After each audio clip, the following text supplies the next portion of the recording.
Deep in the ocean, an orca pod is on the hunt. But these aren't your average orcas. These guys are organized. Marketing team, did you get those social media posts scheduled for the SEAL migration? Aye, Captain. We even have an automated notification for all pod managers when they go live. They use Monday.com to keep their teamwork sharp, their communication clear, and their goals in sight. Monday.com. For whatever you run, even orcas. Go to Monday.com to dive deeper.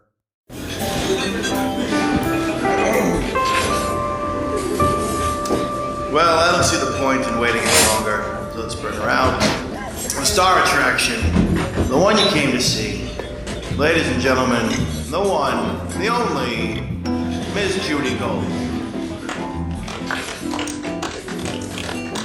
Hello, everyone. I'm really excited today. I don't know why I'm in a really weird mood. Well, actually, I think it might be. I've been doing the Fitbit sleep score and I got an 84. So that might be why, because I've been getting really shitty sleep scores. And I can hear myself talking and the nasality of my nose today. It's bad. And that's why we have Erica Rhodes here today to talk about. No, I'm kidding. I'm so excited. Erica Rhodes is here. Erica has, I'm sure if you're a comedy fan, you know Erica because she has specials on networks. The most recent one is on Amazon Prime. It's called La Vie en Rhodes. La Vie en Rhodes. And as you know, I'm French. But Erica, welcome to the podcast. I am very thrilled to have you here. I don't have a lot of, and I consider you a younger person. I find some people do not have a story. I mean, they do have a story. Everyone has a story, but I'm just saying, I do a lot of research and your life is fascinating. So I'm thrilled to have you here. I don't know if you've ever heard the podcast or know anything about it, but I do a lot of research. Sounds like it. Oh, yeah. Your homework. Some people don't do their homework. They just get up. Oh, please. You know what? You know why I do this? First of all, this is a labor of love because I make $0. No, this is a labor of love. And I have been doing this for so long, in the business. The feeling when you're being interviewed and they haven't done their homework, it's humiliating, isn't it? Yeah, a little bit. Yeah. I mean, it's just like, don't ask me how I started doing stand-up. Just don't ask me that. Who I think is funny. It's just lazy. These are the other questions. When they ask you, like, what can people expect from your show? I don't know. I'm going to take a shit on the fucking stage and they're going to clean it up. Like, it's so annoying. Don't you get that in your interview? Yeah, those are the three questions you get the most. Well, and how do you start? Who do you think's funny? And what are your jokes? Right. What can you expect? Because what can people expect? Because I don't want to do my job. So right. It's really bad when you do radio. When you go to a radio station and they're like, who you are. Yeah. And they have a sheet and it's like, they didn't look at the fucking sheet or do any of their their preparation for whatever. Anyway, Erica Rhodes is a fascinating human being. She is the sister of Hillary and the daughter of Dean and Christina. Wow. And her grandfather was a Jew. Good night, everybody. Take care. Dean Rosenblum. What was his name? Rosenbaum? How did you know that? I do my research. I do research really, really a lot. That's impressive. Yeah, my dad's dad. Was a Rosenblum. Rosenblum, yes. So my last name would have been Rosenblum. But the grandfather said, listen, they don't love the Jews. Let me change it to Rhodes. No one will know. And I'll marry a goy. And that's it. So he was a pot and pan sales guy. He was trying to sell pots and pans. And he was like, I'm not doing a very good job selling it. So then he changed his name to Rhodes. And he still sucked. Yeah, my dad was like, I think he was just a bad sales guy. That's so funny. I read that in an article. We were like, I think he was just a bad salesman. It had nothing to do with his last name. I mean, there's a lot of really cool people that come out of Newton, Massachusetts. It's that town. I mean, I know people in my personal life from there, but it's like, it really, is it the school system? I mean, look at the people. A weird outlier. You know, did you ever read that book Outliers by Malcolm Gladwell? It's like one of those weird pockets where it's just a lot of funny people live there. I know. It's incredible. You are the daughter. First of all, I have to say, I find your mother fascinating. Your mother, well, and your father. So your father was a clarinetist, and he, God rest his soul, and he had MS, and he had to give up the clarinet, which was also my instrument, in college. But I'm sure it wasn't nearly. But he had to give it up and became a CPA because of the MS. And your mother and her two sisters are all professional violinists. Like, that's fucking amazing. I'm just fascinated by how much research you did. That's really fascinating. Yeah. You know why? Because I believe everyone has a story, and I want to hear it. Like, I want to interview I want to know all about them, I don't know. It's just my curiosity, but, can I just read something while you're here? Yeah. This is like, I can't even. All right. Ready? Yeah. Like all right. Let me just say something. Your mother has a BA summa cum laude from Connecticut College, a master's in music from New England Conservatory, and a JD cum laude from New England School of Law. What the fuck? What is your mother? And she got into Harvard Law School and turned them down. Why? I love her. She wanted to do violin instead. Okay. I just want to say, like, this is genes. These are, I'm a music person, and I know you're a music person too, but it's the intersection of music and stand-up is so incredible. And I was listening to when you were talking about your new special where they were in the cars, and I try to explain this in a lot of interviews I have, that it is a rhythm. Every audience has a different rhythm, and they sort of decide when you're going to start your next joke, if you're going to do a tagline, and right. In that situation, I did a drive-in too. It's fucking crazy. Yeah. And I hadn't done any leading up to it. I know a lot of people did them after that, but we were sort of the first people to do them. And then I didn't get any practice or anything. It was great. So don't fucking worry about it. Okay. So your mom grew up in Minnesota. Yes. So their grandfather used to play piano for silent films, when they used to have a live pianist. And so I think he taught them violin, all of them, all kids. Three of them, and she has this brother too, so he also plays violin. I love that family. I love that. So you grew up in sort of utopia-ish, don't you think? Newton? Yeah. In some ways. I mean, I would say it's a pretty competitive place to grow up as a kid, so if you're not really striving for excellence in academia, then you're kind of in trouble.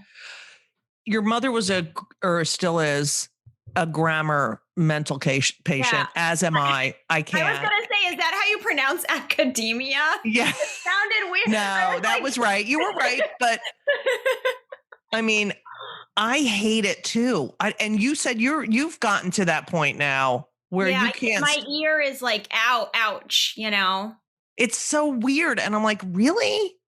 I did good. I feel good. I don't know. I just, sometimes I'm just like, oh, I can't, I don't know what it is. Do you want to do my sister and I's podcast? Oh God, I can't. Why are we making I a possessive? Eyes? My is a word for a reason. Right. It's so annoying. So you have the sister, and I know that you're a trained ballerina, and you play cello. Yeah. I don't do ballet anymore, but when I was a kid, I did. Yeah. So how old were you when your father had to give up his dream of the clarinet, or were you not born yet? I think I was barely born. I think it might have been right before I was born that he figured it out that he had MS. So do you ever remember him well, or were there years where he was okay? Yeah, I mean, when I was very young, I remember him walking, and then he was on crutches when I was maybe like 9 or 10. And I remember because he used to like jokingly like balance on my head. Right. That was the exact right, height for him to balance on it. So he would use my head as a balancing, And he was funny. He was very funny. Yeah. Very funny. So you basically get your smarts and timing from your mother and your humor from your father. Yeah. And my mom's like a funny character, but she's not funny on purpose. She's just sort of funny by accident. Right. So I'm curious to know. I mean, it's so hard to see your father, your parent not, as able-bodied as your friend. I mean, how do you think that affected you? Having a disabled. I think it made me very sensitive because I used to be very worried about him from a very young age. So I remember when I was in kindergarten, we had to keep a journal, and I used to start every journal with, "I wish my dad didn't have MS." Oh, and it was every day. And then later I was like, no wonder I was the teacher's pet. She felt so bad for me. Right. Do you think your sister had the same sort of? I think my sister had a bit more of a I think she had a different coping mechanism where I think she was able to shut things out more. Right. So, I would go in with my parents and my sister would kind of shut down and go into her room and do her own thing. So I think a lot of her coping mechanisms went internal and mine went external. So you can stand on your head longer than any other person? Now you're just showing off, okay? No, you just have these details. So you have a flat head. You have a flat head, right? You're the only one who's done that kind of research. that is in one article ever. I know. Yeah, that is impressive. Thank you. I took gymnastics when I was little, and I was not good at that. That was not. Can I just say something? When I was growing up, I mean, I'm gigantic, but all that, I don't know if they did it in the Newton public schools, but because you're younger than I am, but it was like that presidential fitness test, and you had to do all this shit that I couldn't fucking do. And I fucking hated gymnastics. I'm too big and I'm uncoordinated. I hated it. You had to do that? Like that was they had the presidential fitness test. They also measured and weighed you in front of the entire school in the fucking gym, which was also very, it was bad.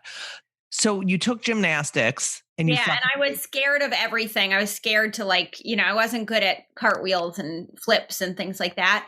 But then we had this competition where we had to stand on our head. And that day I was like a star because I just stood on my head so long and I won a pack of gum.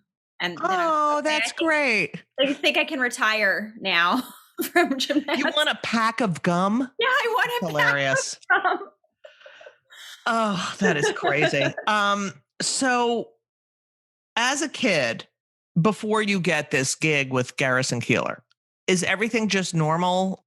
Do you feel like you have like an exceptional family because your mother is like, what the fuck? And your father, like, is it like reading about your parents is like, that's like where I grew up, it'd be like, wow, they're so like, he's a clarinetist and she, like she's a violinist and lawyer. And, were you exceptional? I think I did feel a little pressure to do something really well. Right. And so I was sort of a natural performer because my mom noticed that I would just perform wherever I was. Like I was very outgoing with strangers. Right. But then I was very shy at the same time. So I had this weird sort of, conflicting personality. But she got me an agent when I was like 5. That is so weird. Yeah, I know. And she was like, this kid is, this kid's got something. Well, her friends kept telling her, like, man, you got to get her into acting. She looks like, Drew Barrymore, because it was around that time, Right. E.T. And I was around that age. And so I think a lot of people told her that before she decided to do that. But Right. And so were you the only kid in your school with an agent? Probably. I don't really remember doing that many auditions, but I do remember modeling a waterbed. And I thought, man, if this is show business, count me in. Oh my God. It's hilarious. It was amazing. I just pretended to sleep for a couple hours as they took photos. And they took photos and you got paid. Yeah.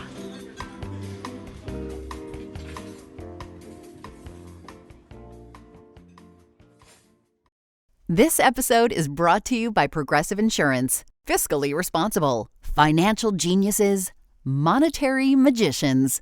These are things people say about drivers who switch their car insurance to Progressive and save hundreds. Visit Progressive.com to see if you could save. Progressive Casualty Insurance Company and Affiliates. Potential savings will vary. Not available in all states or situations. You talk about your family. I read this thing that your family was so crazy that when someone would ring the doorbell, you would like a neighbor would come over, you'd yell, normal, like, okay, everyone be normal now. Yeah. Yeah, we were just eccentric. I don't remember exactly what we'd be doing, but we were all a little bit weird. So we just had this saying where we'd be like, normal, like people are coming over. Right. And it's so weird that you knew you were weird. You know what I mean? Like, and we're okay with it. And we're like, okay, we know how to be normal too. But in this, we have like the safe space where we can just be, We didn't have because I wouldn't say we had a traditional family thing. Like we didn't have like family dinners. It was always sort of each man for himself. It was really, it was like eat when you want, eat what you want. There weren't a lot of rules. We didn't have a bedtime. We didn't really have to do anything, Yeah. So it was that is mental. I would think, I think of musicians especially as so disciplined and, because you have to practice and but really you had no dinner. You didn't have like I grew up where it was every night, 6 p.m. We all sat down for dinner and we're miserable for half an hour. And then we all went and did our own shit. But there was no structure whatsoever. Not a lot of structure because my mom would work at night. So she'd, Right. She was in the symphony. And then she would come home and I remember it would be this like excitement, like, oh, mom's back. And then it would be like 10 p.m. and we'd all be snacking and hanging out. I love that. I've said this before on the podcast that when my kids were little and my ex was like, every time you come home and they wake up and Joan Rivers, God rest her soul, I love you, Joan, said, it doesn't matter what time you spend time with them. It matters that you spend time with them. That's true. I remember waking up one day, like in the middle of the night, and there was a huge pink panther in my bed. And she had gone ski balling with all of her musician friends and won 2 of those gigantic pink panthers and put them in my sister and I love that. Yeah. Did you have a hard time getting up for school in the morning or anything? Or probably, yeah. I remember having weird things in the morning where I would wake up, shower, and then go back to sleep for an hour, which now is probably why I'm not a morning person. So, all right, you're 10 years old. Your mom asks Garrison Keillor from Prairie Home Companion. Yeah. Prairie Home. She asks him to do a benefit for their orchestra because they come from the same hometown in Minnesota. Yeah. And he does this benefit. He says yes. Mm-hmm. And you're out to dinner or something. You're at a restaurant and he hears you speak, which is one of your, very original, incredible characteristics that will get you work, even though it's your voice. And he says, will you do Prairie Home Companion. Is that how it happened? Plus your mother said, oh my God, my sister is perfect for you. And he ends up marrying your aunt. Is this correct? Okay. That's all true. Yeah. It happened over sort of a gradual time period, but the next day that after I met him, he asked me to do the show. So I was doing it at like age 10. Age 10, you're doing this huge fucking show and you're playing his conscience, right? Yeah. And I love the way you talk about how, because this is so true, how you didn't care because you didn't know, you know? Yes. I'm still trying to get back to that point of like just that effortless being funny without trying to be funny. Right. You know? Erica, I'm going to tell you right now, and because I really have this down that I really want to talk about every decade of life, because I have always done bits about what happens in your 20s, what happens in your 30s, what happens. It's going to come back, but it's going to come back in about 20 years. And you're going to be like, I don't fucking give a shit, but it doesn't matter. You know, I want it to come sooner than that though. Maybe it will. I mean, you're not me. I mean, I hit 50 and I was just like, ugh, fuck you. You know, like you just don't care anymore. So I look forward to that. So you're 10, and do you have any idea that this is like this cult? No, I had no clue what it was. I was into ballet. That's all I cared about was ballet, everything.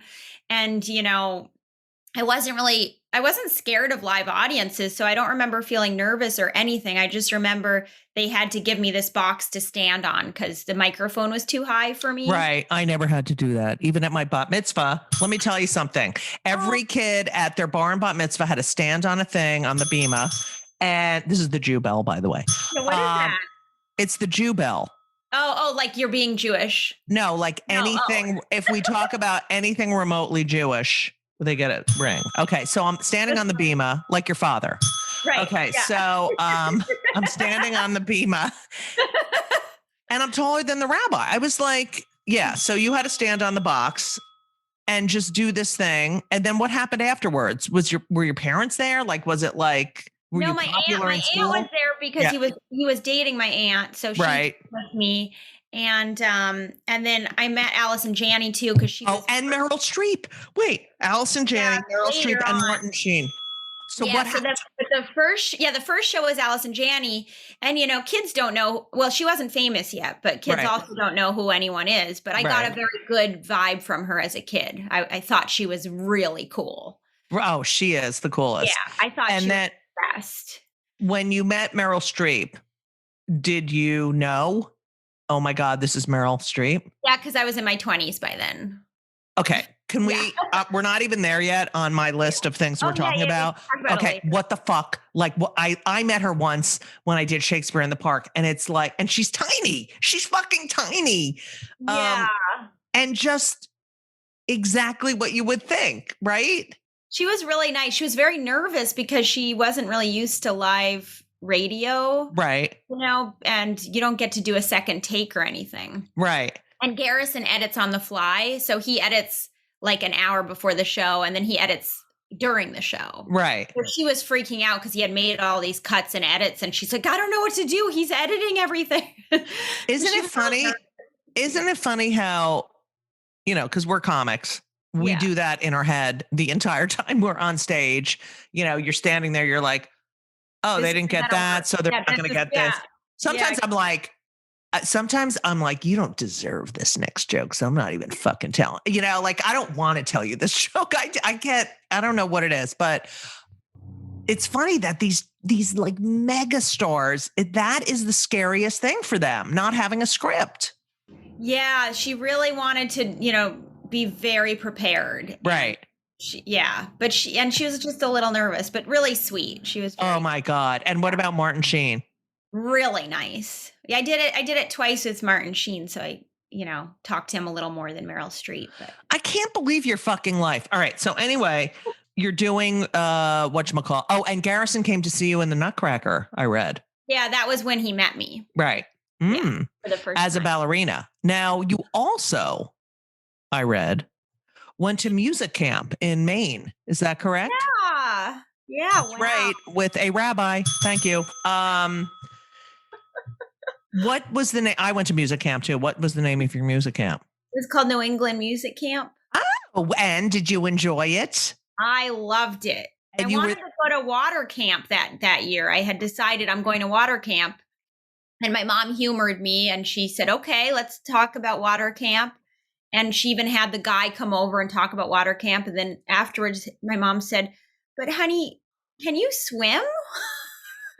And I was like, not really, but I want to just go. I pictured it like water slides. I thought it was a bunch of water slides and you were just playing in water all day. So I didn't realize like water camp meant swimming.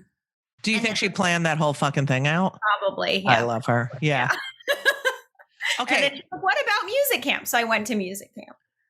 And you did cello. And did you like music camp? I loved it. Oh, yeah. We already discussed that. You loved it. I fell in love the first time in music camp. Really? Yeah, with a French flautist. No. And his name was Alexis Llewellyn. And he was bipolar and he was very emo, my God, that's so perfect. Angsty. He like swore like nonstop. And he was like, I was madly in love with him. Was he French? Was he from France? Yeah, he was from France. And did you guys make out or anything? We kissed, but I was like too scared to do anything else. Like we kissed and then I went back to the cabin and they were like, was it a French kiss? We were 15 and I was like, well, he's French. Yeah, you fucking asshole. Wait, so was he a good flutist? Yeah, he was flautist. Good. Yeah, he was a good flautist and he was my music teacher said you don't play the flout, so you play the flute. That's what my music teacher said, but some people say I heard my mom say both, so maybe both is acceptable. Okay. So he was really good. Yeah, I mean, have you looked him up since? Have you looked him up? I haven't, but afterwards I wrote him letters for like a year and I never heard back from him. Fuck him. I know. Fuck that fucking French fuck. And then I heard that he threw the flute out the window. No way.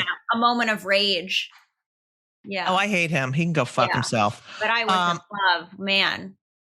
So that was your first big love affair? Yeah, love affair. Which you talk about how you're not good with you tend to get very attached, okay. Well, just to the wrong people. Yeah. Okay. So this gig with Garrison, how often is it? Does it wasn't shit? It wasn't like every week. I wasn't a regular on it, so it was sort of whenever he decided. Right.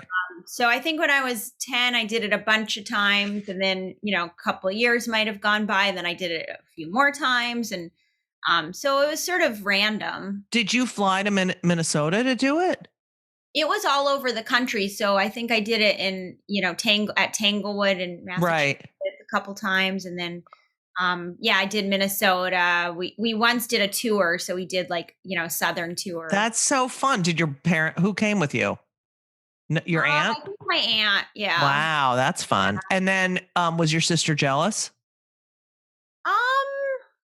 I don't really think so. She was sort of on her own path, most of the time. Mm-hmm. All right, very healthy emotionally. Okay, so were you like number one in your class in high school? No. No, I was a bit of a rebel. Really? Yeah. And your mother, not in a typical way, in a way that I just wanted to focus on what I liked, and I didn't see the point of anything else. I feel the same way. I still feel the same way. Now that I'm older, I'm like, ugh, I don't want to do anything I don't want to do. You know what I mean? Same. It's just like, no, I'm not here for that long, and I don't fucking want to waste my time. Exactly. And I have ADHD, right? I think I do too, actually. That's why the way your brain is working, I'm like, oh, this is like good. Yes, this is how my brain works. Otherwise, I get really bored. I get pissed off. Yeah. Like if I have planned everything out, right? Like, okay, I'm going on a hike, or I'm just making this up. Okay. And I need my headphones, I need my water, blah, blah, blah. And I get all my shit together. And then I'm like, okay, I'm really focusing. I got everything together. And then I get in the car and I'm like, where the fuck is my phone? Like I can't. I am the same way. But oh my God. I'm the same way. But I get so mad. Like, oh my God, you worked so hard to get this all together. And now you fucked up. Like, this is what goes on in my head. It's horrible. I know. And I always think, man, why are these basic tasks seem so easy for other people? Right. Like, just I had the same thing yesterday because I was actually trying to go on a hike. Right. And I was like, I can't find socks. I can't find socks and a mask. Now you want me to find socks, a mask, and my headphones and my fanny pack. Right. I'm just going around in circles. It's just awful.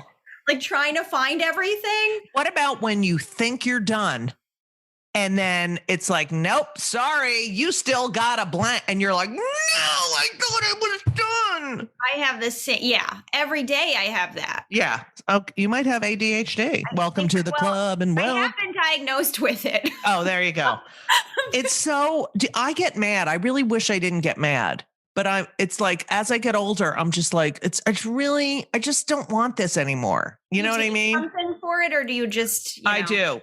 Yeah. Well, I do my like meditation and play the piano, whatever, and all my exercises. And then I have Ritalin, whatchamacallit, the release, what the fuck is it called? When it comes out in bits and pieces, whatever. Yeah. Extended release. So I'll take that, especially like when I'm writing or, when I have tasks. Yeah. But I don't want to take it. You know what I mean? No, that's my problem. I don't like taking things. Right. But, then sometimes I just like, I give up.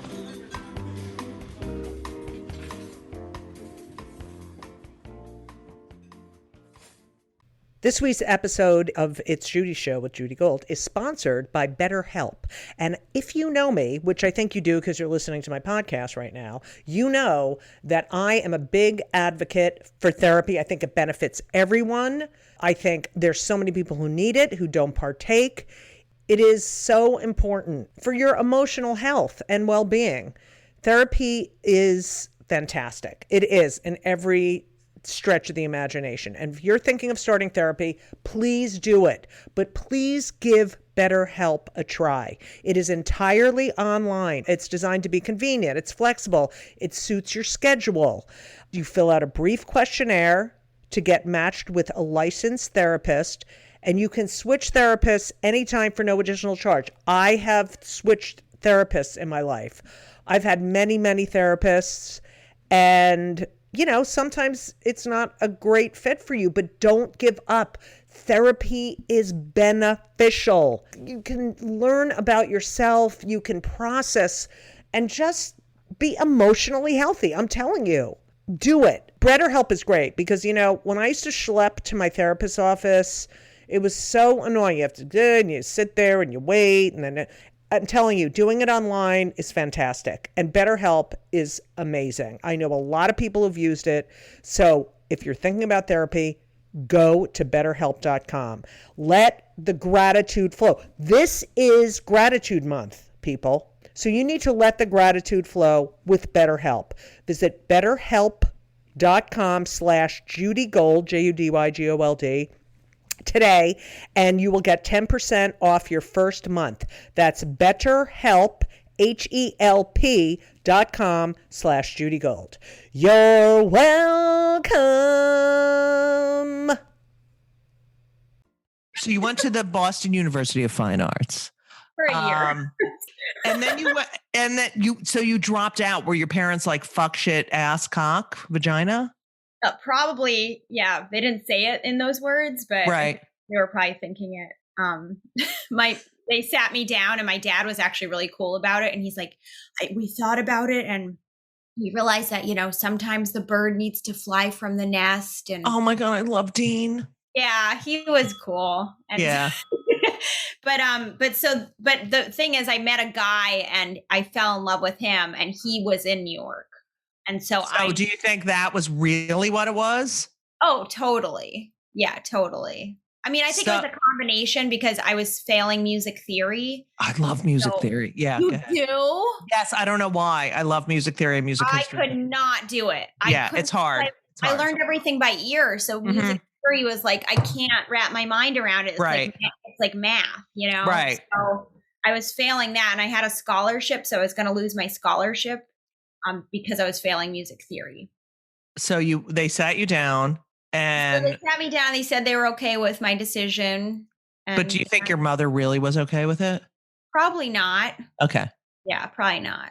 But they also knew at that point that they just couldn't tell me what to do because, you know, they had tried for years. I just did whatever I wanted. Do you think your father was more forgiving or understanding because of his MS? I don't know, because in some at moments in my life, he was a lot more strict about academic stuff. Right.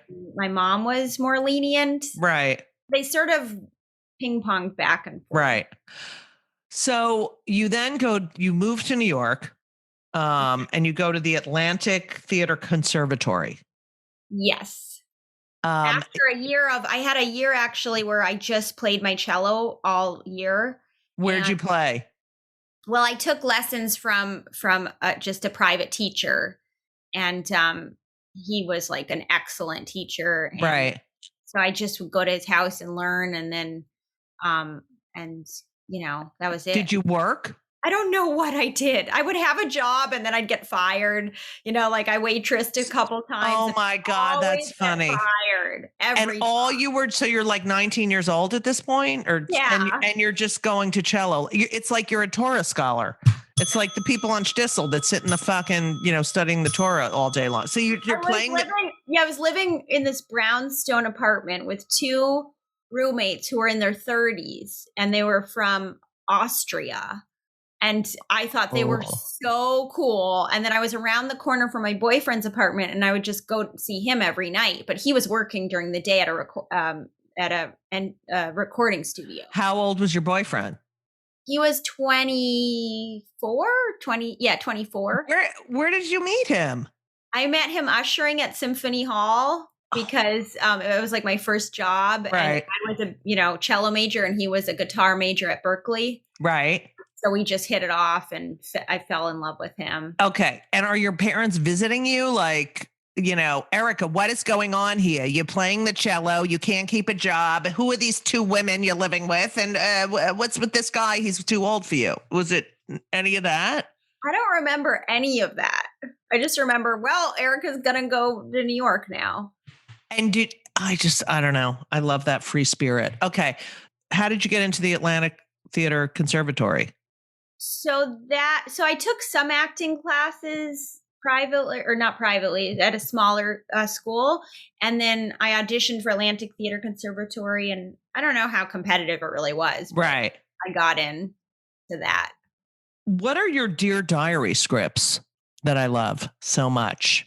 Oh, that was on Prairie Home Companion, and he started having me write stuff for myself. Right. He started with writing them for me, and then he started having me write just little bits about my life or my dating life. Right. And that, you say that is what sort of trained you to be a comedian.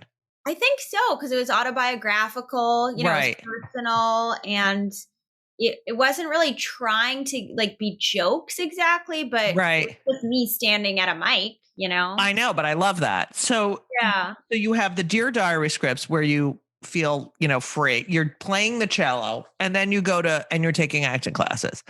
You said that after the cello and the ballet, that you needed a performance outlet. And when did you exactly start doing stand-up? Were you way later? So it took me a while to start to figure it out that was what you were. Yeah, the first time somebody actually said you should do stand-up was at my sister's wedding, because I gave a speech for her wedding that I thought was very sincere and genuine and real, and people were laughing hysterically. And you were shocked? I was totally shocked. I thought it was like the most sincere, you know, Well, that's Serious. funny. Only Yeah. the truth is funny. I mean, Yeah, that's true. Yeah, they were laughing so hard, and what did you say? I And do wish you I like her remember. husband? Do you like her husband? I love her husband. What does he do? He's he's a bass player. Oh, a stand-up bass player. I don't know why I said stand-up bass player. But wait, so she went with a musician. I love this family. Yeah. Did your father like him? Through my mom, because he was playing in the Pops. And wow, and the Boston Pops. Your mom is fucking incredible. Yeah. So did your father like him? Yeah. Oh, all right, that's good. He called my dad and asked for his permission, and my dad was like, "It's not the 1800s, George." I love that. He liked that. Yeah. How long is the conservatory portion? And who are these women from Austria? And are they, where were their, who are they and where were their grandparents during the Holocaust? That's what I want to know. Okay. They were teachers, but I don't really remember much more beyond that. I just thought they were so cool because they were like, they were older, they were doing their own thing. And I just. Did they talk like this? Yeah. Did they have accents, and they were like really sexy and like dressed really well and went out every night and smoked cigarettes. And how did you find them? Did you go to like a Craigslist? Oh my God. Back in the day, you just find Craigslist things. And all right. So how long are you with this guy, and how long are you in the Atlantic Theater Conservatory? I think it was a 2.5-year program, and I was with him for maybe 3 years. Really? And you never moved in with him? He did. Yeah, we moved to the Upper West Side. So I had it in my head. I was going to go to the Wait, is that where you live? Yes, and it's all Jews. Yeah, and I've lived in the same apartment building since 1989. Okay. Whoa. Yep. In the same apartment, actually. You know where Seaman Place is? It's past Columbia University. Yes. All the way up. Yes. So we used to live. We moved in over there. Okay. And how long did you live together? For like a year, maybe. Who broke up with who? I sort of ended it.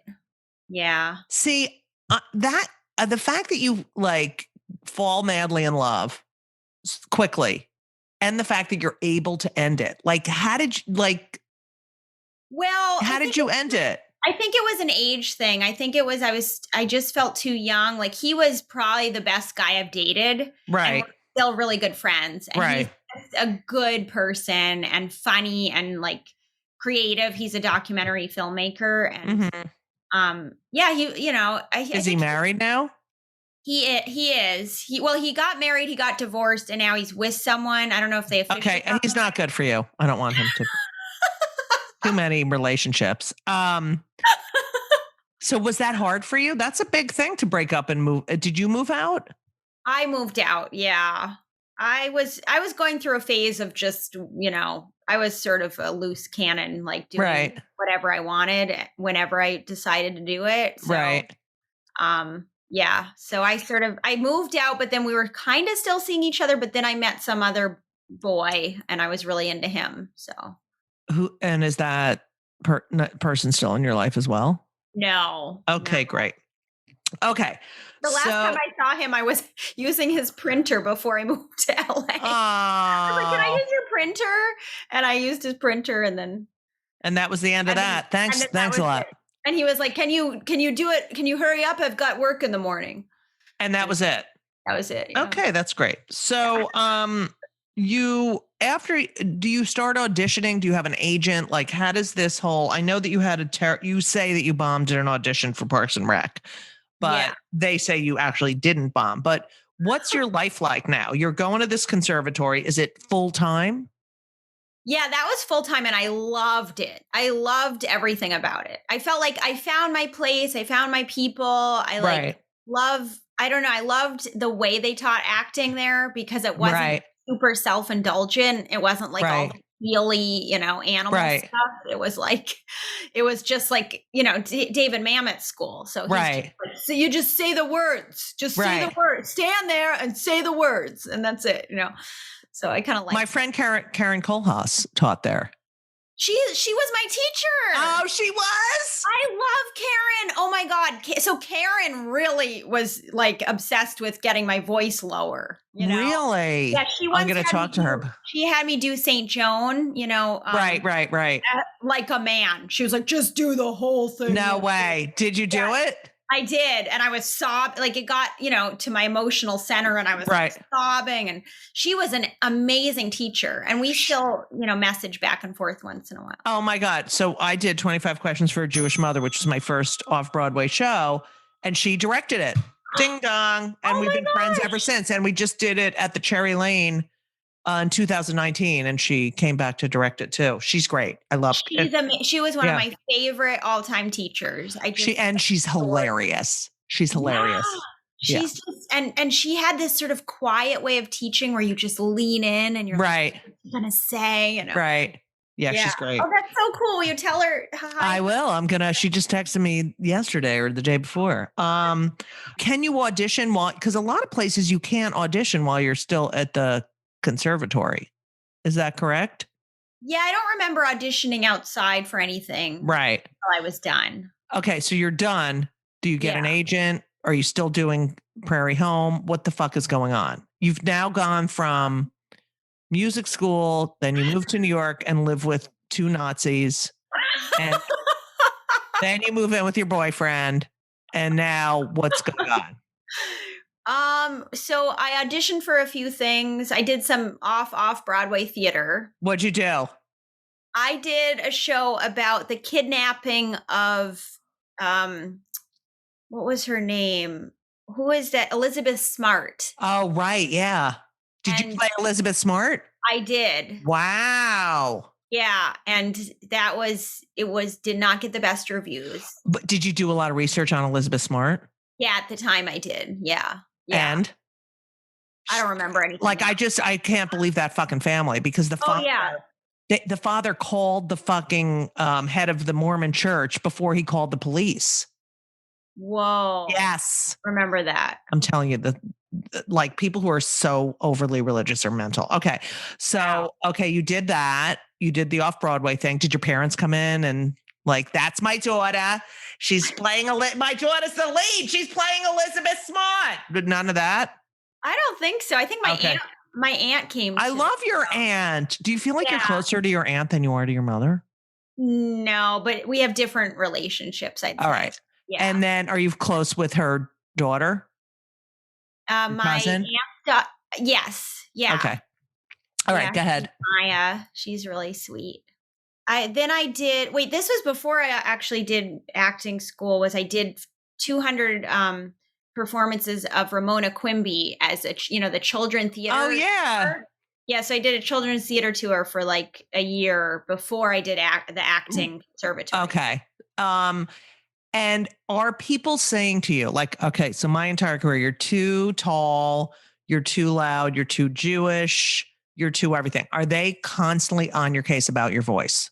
Yes, I'd say so. Yeah. I mean, in acting school, it was they were like the first thing, I raised my hand asking a question in my first day. And the teacher was like, okay, we got to do something about that voice, Has it always been like that through your childhood too, or? No, I mean, because it worked on Prairie Home Companion. Right. Oh, fuck people. I hate everyone. Okay. So. But it's also lowered. I mean, it used to be even worse, Really? Yeah. I think acting school did help a little bit.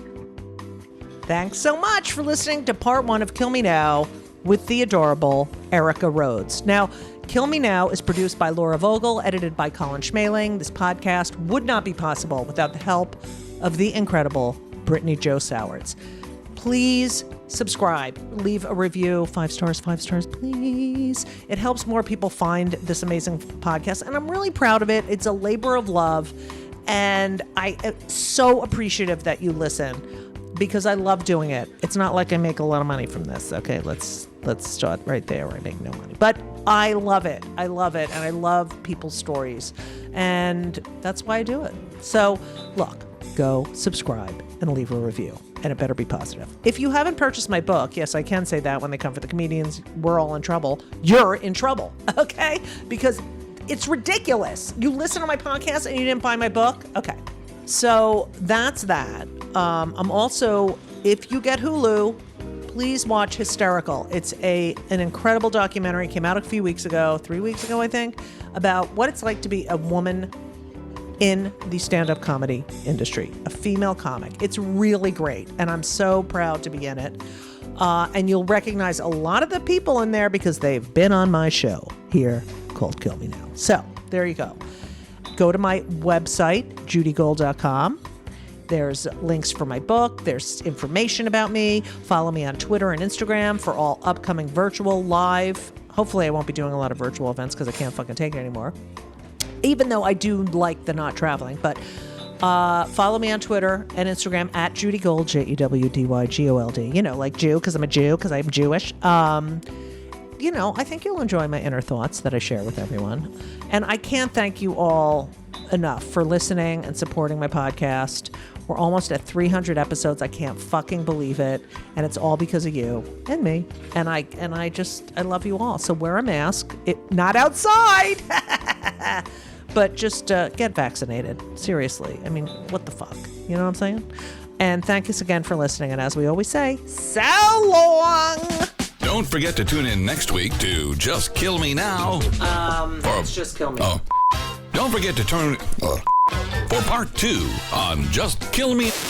No, it's not. It's Just Kill Me. No.